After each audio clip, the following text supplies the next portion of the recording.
Olá, seja muito bem-vindo a mais um vídeo aqui do nosso canal.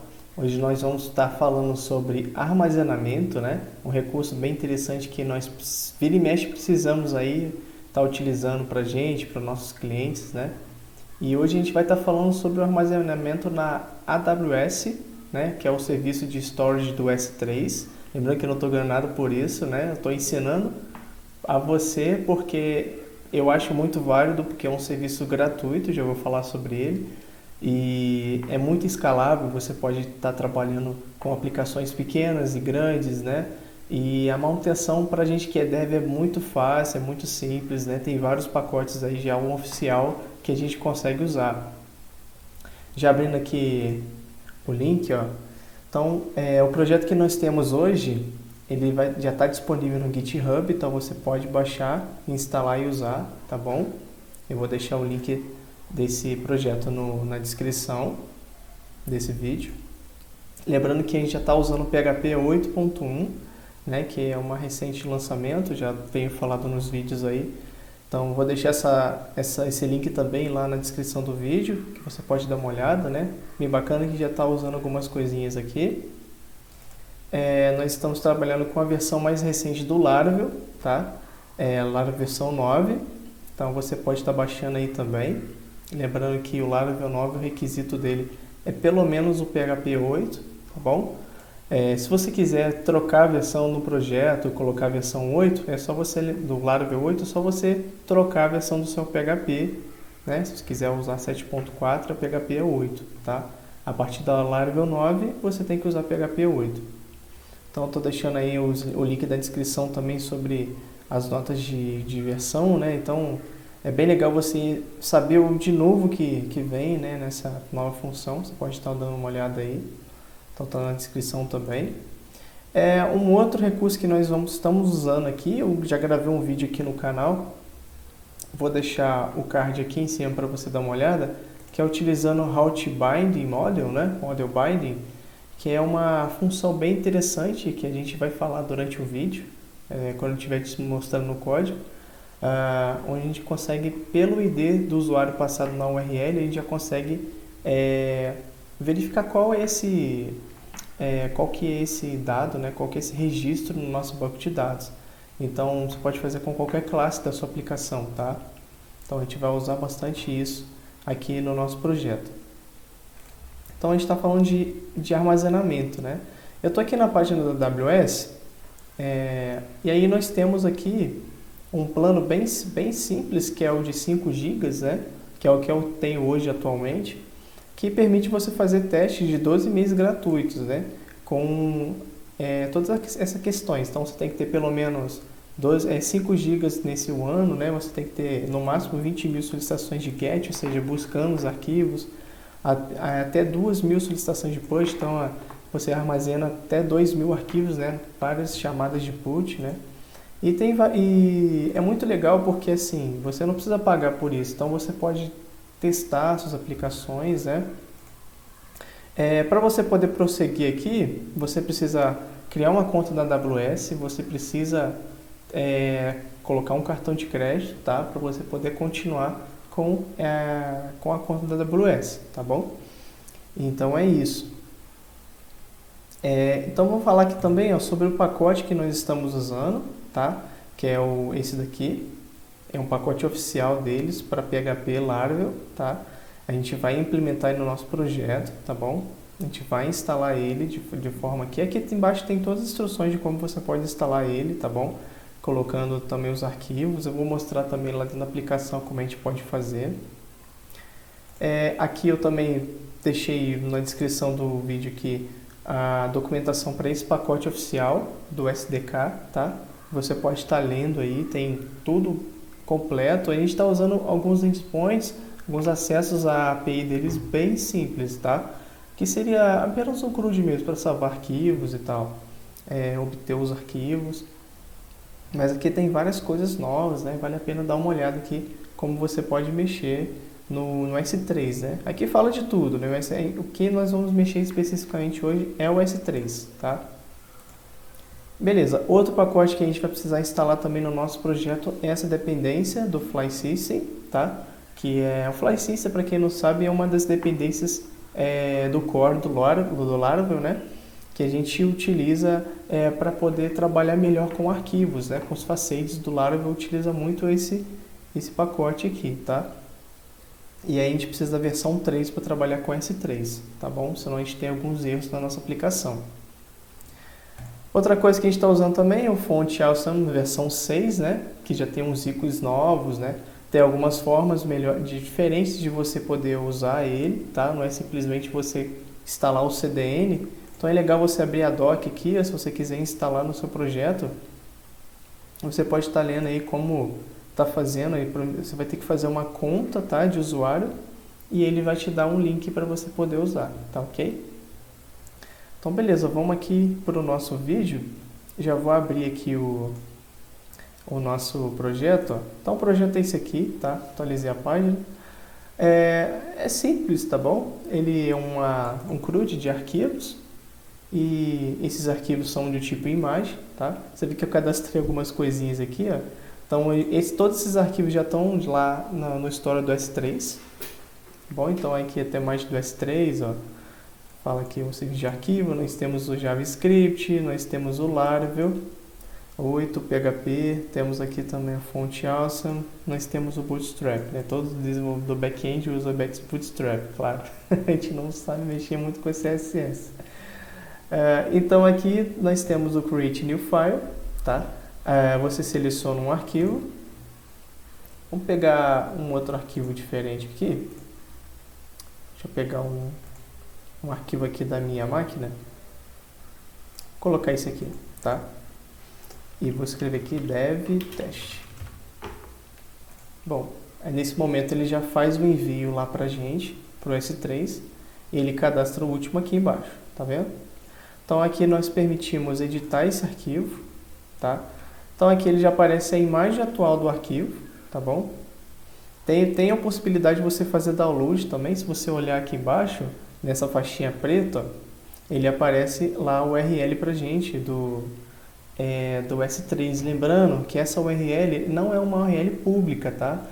Depois a gente vai dar uma olhada aqui nas configurações do nosso S3 e a URL está protegida. Então aqui nós temos meio que uma autenticação para a gente poder buscar esse arquivo, né? Porque não é uma boa prática você deixar o seu bucket, né, desprotegido. Então a AWS deixa todas essas recomendações quando você vai criar o bucket e tal.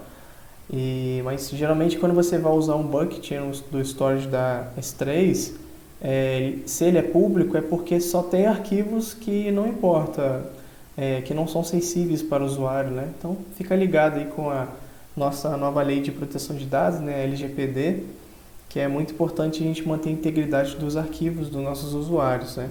Então aqui, só quem tem esse link consegue baixar, lembrando que esse link vai ficar disponível durante 1 hora e depois ele vai expirar, tá bom? E aqui tem uma outra opção que a gente consegue trocar o arquivo se for necessário. Eu vou colocar esse daqui, por exemplo. E aqui você pode trocar a descrição também, eu coloquei um.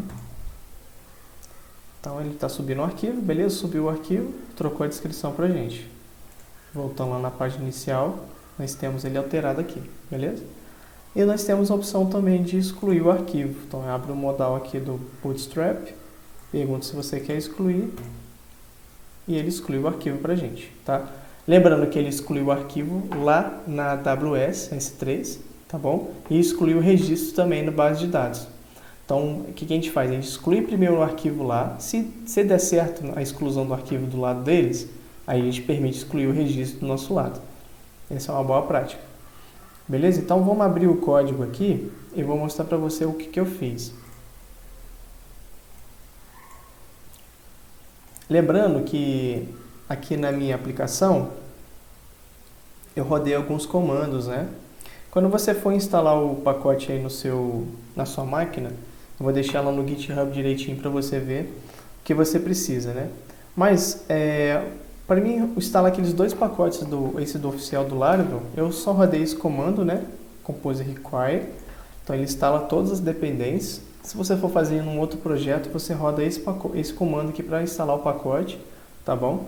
E o outro comando que a gente vai precisar também que é esse aqui, ó, Compose Require League Fly System. Lembra que eu te falei que a gente precisa do Fly System versão 3 do S3 para a gente usar, né? E beleza. Então vamos aqui, ó. Vamos começar aqui nas nossas configurações, né? Nossas configurações da app, config, né? Então, se você olhar na documentação do AWS S3, nós temos que colocar o alias dele aqui, tá? E nós precisamos colocar também o provider dele, para que a nossa aplicação consiga enxergar todo o pacote dele dentro da pasta venda e tal, os facades, né, dentro dos nossos serviços e tudo que a gente for precisar. Então essa aqui é a primeira configuração que a gente faz. A segunda, que lá no nosso arquivo .env, eu vou mostrar aqui, nós temos as credenciais, né? Essas credenciais, depois desse vídeo, eu vou remover, né, por segurança, mas aqui nós temos as credenciais aqui do nosso AWS. Quando a gente instala o pacote, né, você vê aqui no .env example, nós temos aqui tudo vazio, tá vendo? O próprio Laravel já traz para a gente padronizado essas variáveis de ambiente. Então, você vai criar um bucket, tá? Nós vamos ver rapidamente como criar o bucket daqui a pouco. E nós vamos trazer todas essas credenciais para cá, tá? Então, nós temos aqui o YouTube e tal, eu coloquei o nome do bucket aqui. Eu crio o S-Issue1, que é uma dos lugares, né, onde eles armazenam os arquivos, que é mais barato pra gente, né? Então dá uma olhada aí quando você for criar o bucket, que lá tem São Paulo, geralmente o São Paulo é um dos mais caros, tá? Mas aí você dá uma olhada nos custos. Então eu coloco nessa região padrão, e aqui tem um Access Key e o Secret Key, tá? Bom, dentro do próprio pacote, eu acho que nós temos só essas configurações para fazer, tá? E depois a gente vai trabalhar isso dentro do nosso serviço de arquivos, como a gente recuperar os arquivos, salvar os arquivos, excluir, enfim, fazer todas as configurações, todas as operações que a gente precisa, né? Mas antes de a gente continuar aqui o nosso código, vou mostrar para você brevemente como você faz essas configurações lá na AWS, tá? Eu vou abrir aqui a minha conta. Tô com ela aberta aqui, ó. Então, assim, eu não sou um especialista na AWS, deixando aqui claro, tá? Se você precisar criar políticas, coisas mais específicas, é legal você ver algum outro vídeo, Aqui é recomendado você até fazer uma certificação de S3 para você entender como funciona, né? Que aqui é uma cultura de DevOps, né? Então, uma coisa que a gente vai incorporando aí, mexendo com as ferramentas, né? E a gente vai precisando e, naturalmente, vai aparecendo pra gente, tá? Então, o que nós precisamos fazer primeiro? Primeiro, nós precisamos configurar um usuário, tá? Aqui na AWS, a gente chama de IAM, tá? Esse é o lugar onde a gente cria o usuário. Então, primeiro, a gente vai ter que clicar aqui em criar novo usuário, tem um botãozinho aqui, ó, usuários, adicionar novo usuário, tá? Então a gente coloca aqui o nome do usuário que a gente quer criar, tá? Esse usuário, ele vai nos dar essas duas configurações aqui, ó, que eu mostrei para você agora. Então ele vai nos dar o Access Key, tá? ID, e o Secret Key, tá? São essas duas informações que identificam o usuário. Então você vai colocar o nome do usuário aqui, beleza? E depois você coloca aqui essa opção, ó, chave de acesso programático, ou seja, só vai ser usado para você usar dentro das suas aplicações, não vai ser um usuário que tem acesso a esse painel, por exemplo, tá? Se for um usuário que tem acesso ao painel, que eu particularmente não gosto, eu prefiro ter um usuário que acessa o painel e outro que fica na aplicação, você marca aqui embaixo também, tá vendo? Aí te dá algumas coisas para criar uma senha personalizada e tal. Só que no nosso caso não precisa, tá vendo? Então, a gente clica em próximo aqui, colocar aqui teste, vamos criar esse usuário. E aqui você pode colocar aquelas questões que eu te falei, então você pode criar grupos que têm políticas personalizadas, né? Então eu indico você a procurar um outro vídeo, né? Alguma outra informação para te dar mais detalhes sobre o S3, tá? Lembrando que esse não é o foco aqui do nosso vídeo. O nosso vídeo aqui é manipular os arquivos dentro do S3, tá? Mas desse jeito que eu estou te mostrando aqui, você consegue seguir naturalmente para testar. Então aqui você pode criar um grupo, você pode criar permissões de usuários, você pode criar políticas, né? Lembrando que o nosso usuário precisa ter alguma política para ter permissão no nosso bucket, né? Que é uma coisa que a gente vai criar depois. Geralmente eu coloco essa política aqui para teste, ó, que é a Amazon S3 Full Access, tá vendo? Eu marco ela aqui. Então lembrando que quando o usuário tem essa permissão do Amazon S3 Full Access, ele vai conseguir gerenciar qualquer bucket que você tenha criado na sua conta da AWS, tá? Então, é ideal que você crie uma política para que esse usuário possa gerenciar apenas esse bucket, entendeu? Para que também não dê problema de segurança aí para você, tá? E você cria para ir próximo, aí tem umas tags, que não é opcional, e próximo revisar, criar, beleza? Então tá aí, criamos nosso usuário teste, tá aqui, ó. E aqui vem a ID da chave e a chave secreta, tá vendo? Então são aquelas duas informações que nós precisamos para colocar dentro do nosso arquivo .env. Então você copia essas duas informações e coloca aqui, beleza? Depois que você fizer isso, a gente vai criar o bucket. Então depois de a gente criar o nosso usuário, nós precisamos ir lá no S3, tá? Lembrando que você pode, se você não tiver o ícone aqui, você pode escrever S3 aqui também, que ele procura e acha a mesma coisa para você. Eu tenho alguns buckets criados aqui, vou criar um novo. E aqui nós colocamos aonde nós queremos, qual é o nome do nosso bucket. A gente pode colocar teste, bucket, sei lá, YouTube. Lembrando que esse nome aqui, ele é um nome global, então é como se fosse um e-mail, sabe? Se você for tentar criar, não pode ter outro criado. Então, imagina que isso aqui é uma configuração global da Amazon. Isso aqui não está restrito apenas à sua conta. Então, se você tentar criar com um nome que já existe de algum outro usuário, um nome muito comum, por exemplo, só teste, provavelmente vai existir, tá? Então, a gente coloca, sei lá, algumas coisas bem específicas, né, do nosso projeto, para que você não tenha esse problema. E aqui que eu falei sobre a região, né? Lá na página inicial que eu mostrei antes, tá aqui na descrição do vídeo, tem como você consultar as regiões por custo, né? Que é onde fica armazenado os servidores da Amazon, né? Geralmente eu gosto de deixar aqui nesse daqui, o US East One, tá vendo? Que é um dos lugares mais baratos que tem para a gente armazenar, tá bom? E eu coloco aqui. E essas todas as outras configurações aqui eu deixo tudo do jeito que tá, padrão, tá? Então isso aqui, se você tiver mais conhecimento, né, você com certeza vai personalizar, vai colocar mais políticas de segurança, né? É muito recomendado fazer isso. Lembrando que todo o acesso público está bloqueado nesse bucket. Então se você quiser desbloquear, não é recomendado pela AWS. Você pode fazer, você pode desbloquear para grupos específicos e tudo, né? Tem a questão do versionamento também dos arquivos. Eu particularmente não uso o versionamento dos arquivos porque por uma forma minha mesmo, eu prefiro ter, porque se tiver um outro arquivo lá com o mesmo nome, ele simplesmente atualiza aquele mesmo nome de arquivo. Vou mostrar na aplicação para você um dos problemas de você versionar e não versionar, tá? Aqui tags que você quiser encontrar e tal. Tem algumas configurações mais avançadas aqui. Então é bem simples você criar o bucket, tá vendo? E você cria ele aqui embaixo. E simplesmente vai aparecer lá na nossa listagem principal de buckets, tá? Tá aqui, ó. Nós estamos utilizando isso aqui, ó, que eu já tinha criado anteriormente, YouTube, Laravel, AWS S3.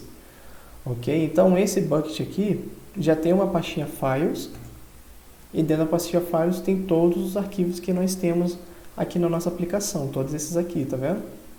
Lembrando que aqui dentro você consegue mexer nos arquivos, você pode baixar aqui também, você pode excluir ele, tem aqui a URL dele que você consegue ver também, né? Que é a URL pública, se fosse um arquivo público, né?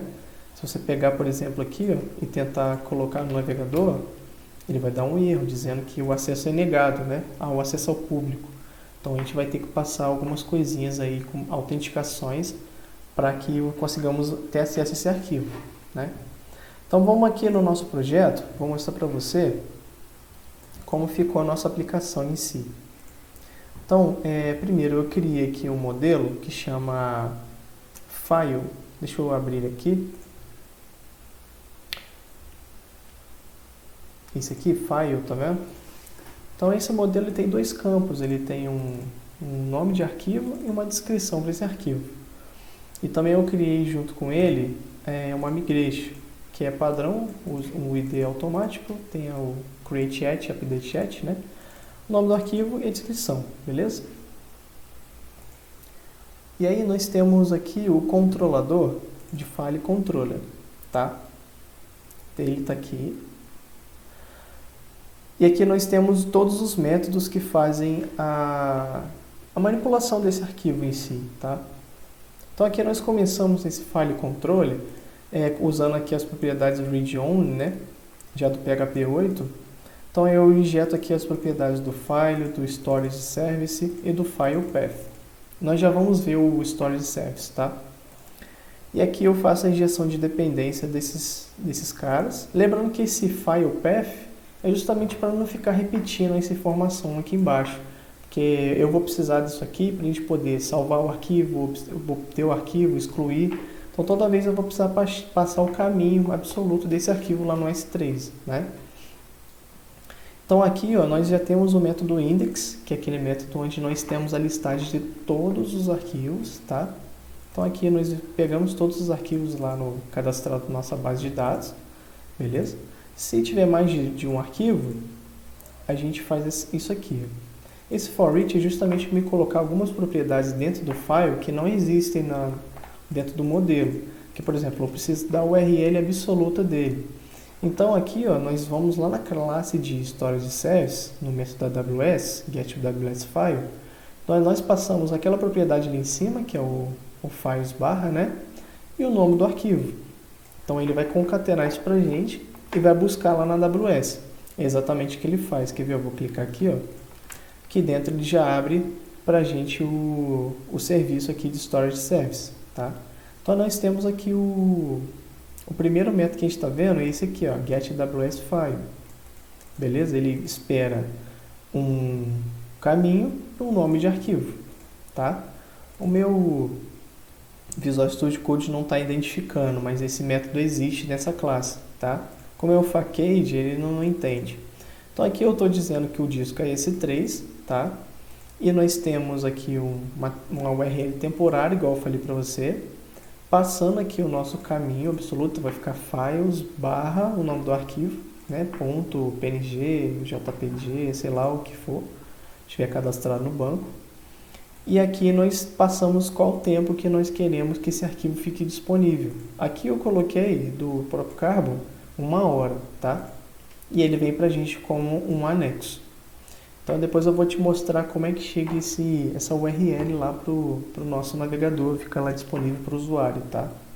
É bem legal que ela vem toda encriptada, né? Tem toda a autenticação lá que o AWS espera para a gente receber pelo navegador. Então voltando aqui no nosso file controller, depois que a gente tem obtendo esse método, né? Essa URL válida, nós colocamos uma informaçãozinha, só uma brincadeira que eu fiz, que a gente coloca aqui, ó, que é para exibir qual que é a extensão do arquivo, tá vendo? Todos são PNG, mas esse aqui é JPG, tá vendo? Então, essa funçãozinha aqui, ó, é muito interessante. Ela pega toda a nossa string, né, o nome do nosso arquivo, e ele vai no último ponto que tem dentro dela. Geralmente é o ponto e a extensão, né? Então, ele considera tudo depois do ponto, beleza? Ele faz isso. E ele armazena só o PNG, JPG, e a gente armazena nessa variável chamada extensão, que a gente vai usar lá na nossa view, que é exatamente para onde nós vamos agora. Então eu vou para a view e mando todos os arquivos que eu fiz, né, que eu busquei, modificados, lá para a nossa index. Então tá aqui, ó. Então aqui é bem tranquilo de você entender, tá? Aqui faz mais ou menos a mesma questão lá de cima do controlador. Então a gente verifica se tem mais de 0 arquivos, né? Se tiver mais de 0 arquivos, ele faz o for each e tal e exibe todos os arquivos pra gente. Se não, ele dá uma mensagem falando que não tem nenhum arquivo disponível para você criar um novo, tá? Então tá aqui embaixo. Então aqui nós exibimos a imagem, aquela imagem grande que tem aqui, ó, é essa, beleza? Depois a gente mostra a extensão, lembra que a gente tinha feito a extensão no controlador, então tá aqui, ó, .png. Depois embaixo nós temos a descrição que aparece aqui. E depois nós temos alguns botões. Esse primeiro botão, ele vai lá para a rota de edit, justamente para a gente alterar o arquivo, tá? E essa aqui de baixo, ele abre o modal. Então, para cada for each que nós temos, você vê que eu passo aqui o ID de cada modal com o ID do arquivo, né? Então, ele cria um modal para cada for each, para cada iteração do loop, tá? Então, ele cria um modal para essa imagem daqui, esse daqui, ó. Então, ó, se a gente clica aqui, ó, aparece a imagem de cima, esse aqui passa do lado, esse aqui de cá, né? É bem legal isso aqui. E aqui dentro do modal nós exibimos a nossa imagem, aqui, ó. Eu coloco 30% só, senão vai ficar muito grande o tamanho. Exibo a mensagem e aqui nós temos um formuláriozinho capturando o evento do clique do botão delete, tá? Que é submit. Que aí ele vai lá para a nossa ação de delete, tá? Que eu já vou mostrar aqui para você, ó. Vai aqui para a nossa ação de delete, que é o método destroy, tá? E aqui entra um ponto bem interessante que a gente já está usando. Lembra dos binding models que eu tinha falado lá na documentação do Laravel? Então é aquilo. Se a gente dá uma olhada lá na nossa view index, deixa eu ver ela aqui. Olha, nós estamos passando o ID na rota, tá vendo? De destroy. Então o que o Laravel vai fazer? Deixa eu vir aqui. O que o Laravel vai fazer? Ele vai pegar e vai verificar o ID que você está enviando. E aí ele vai lá na classe de file e vai verificar se esse ID existe na base de dados. E se existir, ele já vai trazer para a gente o modelo já prontinho, com todos os dados. É bem legal isso, né? Várias outras aplicações usam isso, né? Outros frameworks, outras linguagens já usam o bind model, né? É uma coisa bem interessante que vem, acho que desde a versão 7 ou 8, tá? Então aqui a gente não precisa ir lá no nosso modelo, file, pesquisar, ver se existe, fazer toda a regra de negócio aqui dentro para a gente poder verificar se ele existe para poder passar aqui, entendeu? Então o próprio framework já ajuda a gente dessa forma. Então aqui, ó, já passou aqui dessa parte, ele já garante que existe um arquivo. Se não existir, dá um erro 404. E aí eu vou lá na minha classe de storage service de novo e excluo o arquivo, passando o nosso caminho, lembra do file path, que é uma variável local aqui do nosso controlador, que tem o caminho files barra, né? E o nome do arquivo que eu encontrei. E aí vamos lá no delete AWS file. Então aqui ele espera bem parecido com o get AWS file, mesma coisa. Então ele precisa de um caminho absoluto, tá? Então aí o que eu faço? Eu tento excluir. Então eu simplesmente faço isso, ó. AWS diz que S3 delete. Então, por isso que é muito interessante você atualizar o pacote do Fly System para o AWS S3, porque os próprios facades do Laravel já se atualizam para esses novos métodos que ele espera, né? Então, quando você passa delete, ele já faz toda a autenticação, já trata tudo para você, entendeu? Você só precisa passar aqui todo o caminho absoluto do arquivo, né? Então, se eu não conseguir excluir arquivo, porque essa função aqui retorna um bool, né, um true ou false, então eu faço aqui uma exceção, ó. Digo que o arquivo não pode ser excluído e tal, e eu falo qual foi o caminho, justamente para mim não continuar isso daqui, ó. Então, se o arquivo não for excluído, isso aqui vai dar um erro e vai estourar na tela para o usuário, né? Você pode tratar isso aqui, porque eu não coloquei nada, como esse vídeo aqui já está bem grande, né? A gente não está fazendo nada de exceções, não estamos trabalhando nada com mensagens bonitas para o usuário, né? Então vai estourar um erro na tela por enquanto, né? Mas você pode colocar um try catch ali bonitinho, colocar um card aqui em cima que a gente fala sobre exceções, que é um vídeo bem interessante que você pode estar colocando essas mensagens aí, né? Que ele vai parar nessa linha e não vai continuar a exclusão do arquivo no nosso banco. Então ele exclui o arquivo na AWS e depois ele tenta excluir no nosso banco de dados. E aí a gente retorna para a nossa view id index, tá bom? Então aqui na view index nós temos o Edit também, né? Então, se a gente entrar na rota de Edit, aparece uma imagem, tem como você fazer o download do arquivo, ó. Eu ia mostrar isso aqui para você, ó.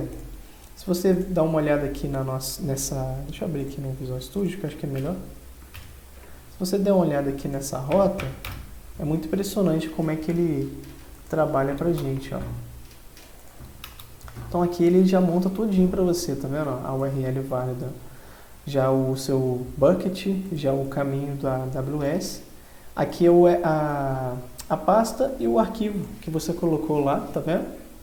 E isso tudo aqui ele já faz automaticamente quando você bota temporary file, né? Então ele passa as credenciais de autenticação, algumas coisas que ele espera, algumas coisas encriptadas, justamente para ele fazer a autenticação e baixar o arquivo para você, entendeu? Então é bem legal isso aqui. Beleza, então quando nós vamos na rota de edit, ele faz a mesma coisa do bind mods aqui, tá? Pegando o nosso file lá no banco. E aqui eu coloco mais uma propriedade aqui dentro, que é o file URL, que justamente é o URL que a gente precisa. Igual eu fiz aqui no for each do index, ó. Só que como aqui são vários modelos, né, são vários files, vários arquivos, eu preciso colocar para cada um. Nesse caso aqui é só um mesmo, então eu coloco só uma linha mesmo, distanciando e pegando um arquivo lá pra gente, tá? E depois eu mando para nossa view edit, que vai fazer bem parecido, tá? Ele vai mostrar aquela imagem grande que você tá vendo aqui, ó. Aqui essa imagem grande.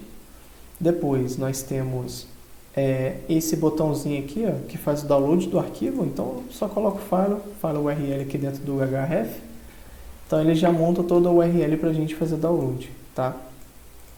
Aí depois nós temos um botão aqui para você poder trocar a imagem. Não é obrigatório trocar a imagem, tá? Se você quiser só mudar essa informação aqui, ó, ele altera a informação, mas não altera a imagem, tá vendo? Mas se você quiser trocar a imagem, você pode selecionar uma nova imagem aqui.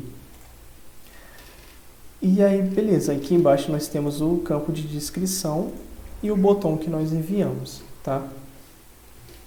E aí, quando nós submetemos esse formulário, a gente vai para a nossa rota de update, passando o ID também, tá? Então, vamos lá na rota de update. Tá aqui, ó. Rota de update, file update request. Então, nós temos um request para poder tratar o update, tá? Nós temos o arquivo, que não é obrigatório, e a imagem, do tipo imagem. Então, isso aqui é interessante, se você quiser trabalhar com outro tipo de arquivo, você pode passar qualquer outra coisa. Tem a validação do Laravel, né? A documentação ensina bastante, né? Vou deixar um vídeo aqui também sobre Laravel Validation, que você pode estar dando uma olhada aqui no canal, que é bem interessante, que te mostra trabalhar com isso. E a descrição de no máximo 300 caracteres. Então, vamos voltar aqui. Então, depois que ele passa a validação, nós encontramos o arquivo também pelo ID, tá? E aqui em cima eu faço uma coisa um pouco diferente. Porque eu preciso dessa variável data, tá? Essa variável data, ela vai sofrer alterações em decorrer momento. Então, por exemplo, se o nosso arquivo, se eu tiver o arquivo, ou seja, se eu falei para a minha aplicação que eu quero alterar o arquivo, o que ele vai fazer? Ele vai excluir meu arquivo anterior, que está lá na AWS, vai salvar um novo, tá? Aí aqui eu passo o caminho, tá vendo direitinho? E o meu variável data, ele troca a posição do file name, que é o arquivo. Eu preciso desse arquivo aqui, desse nome, justamente para me alterar dentro do banco, porque no meu banco está com o nome do arquivo anterior, né? Então aqui eu pego o meu nome do arquivo diferente, tá? Lembrando que esse nome de arquivo aqui, ó, get client original name, é o nome que está escrito do seu próprio arquivo, tá? Eu vou entrar aqui no método save AWS file, justamente para você dar uma olhada, que eu deixei comentado isso, que é sobre a questão do versionamento. Você tem duas opções que você pode fazer aqui. Você pode pegar o nome do seu arquivo original, e isso vai acontecer o seguinte: toda vez que você salvar esse arquivo, o que vai acontecer? A AWS vai tentar verificar se existe um outro arquivo com o mesmo nome. Se o seu bucket não tiver versionamento, ele substitui o seu arquivo original, tá? Determinados casos, isso é bom e determinados casos não é, porque pode ser que comprometa algum outro tipo de arquivo, né? Então, nesse caso, é bom você ter um versionamento. Mas você pode fazer de outra forma, que é o hash name, que dentro da propriedade uploaded file, que é esse tipo, ele tem essa propriedade que chama hash name, que é um nome de um arquivo muito louco que ele gera, um hash, entendeu? Então tem números e letras ali dentro que é muito difícil disso se repetir na sua aplicação. Eu, na maioria das vezes, no meu trabalho, nos meus projetos pessoais, eu uso muito com isso aqui, hash name, porque é um nome de arquivo que não vai se repetir nunca, né? E nesse caso aqui, pode ser que você suba o mesmo arquivo, você troca o nome, outra pessoa suba o mesmo arquivo na mesma pasta. Se você não tiver versionamento, infelizmente você vai perder o arquivo e vai ser substituído, né? Então você pode trabalhar com as duas formas, tá? Nesse caso a gente está usando o nome do arquivo que está escrito mesmo. Então beleza, aqui nós substituímos o nome do arquivo e aqui nós mandamos lá para o nosso file atualizando todos os dados. Então se ele alterou a descrição, se ele alterou o nome do arquivo, né, o arquivo já vai vir todo atualizado. E aqui ele volta lá para a nossa página de edit de novo, tá? O que faltou a gente falar aqui foi o do Create, do Store, né, que é para você criar o arquivo, que é bem parecido com o Edit, né? Só que muda algumas coisinhas, ó. Então o Create ele só vai para a rota de Create, e no Store a gente vai para um Form Request diferente, que é você vê que tem dois, tem um sem um update e outro com update. A diferença só é que quando eu vou criar o meu arquivo, ele é obrigatório o arquivo, tá? E para atualizar não. Então por isso que eu tenho dois form requests diferentes. Então aqui que nós fazemos? Nós vamos lá na nosso endpoint, a gente salva o arquivo e depois nós criamos ele com o nome original, tá vendo? E beleza. E depois a gente volta para a nossa rota de index. Bom, é isso daí, eu acho que ficou um vídeo bem grande aqui para a gente poder exemplificar, né? Mas são conceitos que a gente não pode deixar de perder sobre o S3, né? E fico à vontade para você fazer sugestões, você pode deixar suas dúvidas também, tá bom? Espero que esse conteúdo seja relevante para você, que você possa utilizar nos seus projetos e nas suas aplicações aí. Grande abraço e Deus te abençoe. Obrigado pela sua participação aí. Se você não é inscrito no canal, pode deixar aí também a sua inscrição e compartilha, né? Curte aí pra gente, tá bom? Grande abraço.